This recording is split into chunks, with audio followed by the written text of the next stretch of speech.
ഇത് കണ്ടോ, നമ്മൾ കുർത്തയുടെയൊക്കെ ബോട്ടം ഇങ്ങനെ കർവ് ഷേപ്പിൽ വരുന്നുണ്ടല്ലോ. അപ്പോൾ നമ്മളത് മടക്കി സ്റ്റിച്ച് ചെയ്യുമ്പോൾ അത് ചുളിവ് വീഴാനുള്ള ചാൻസ് ഉണ്ട്.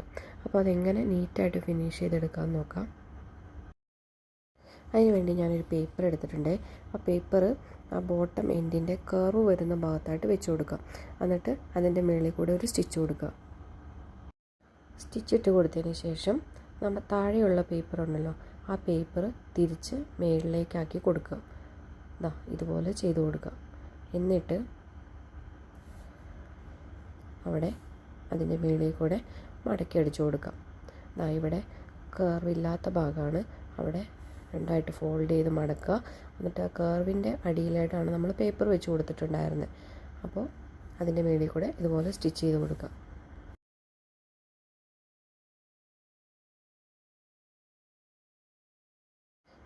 കണ്ടോ, അപ്പോൾ ഇതുപോലെ കിട്ടിയിട്ടുണ്ട് കേട്ടോ. ഇനി നമുക്ക് ആ പേപ്പർ അതിൽ നിന്നും റിമൂവ് ചെയ്ത് കൊടുക്കാം. ഇത് കണ്ടോ, അപ്പോൾ അതിൻ്റെ താഴെ എഡ്ജെല്ലാം നല്ല നീറ്റായിട്ട് കിട്ടിയിട്ടുണ്ട് കേട്ടോ.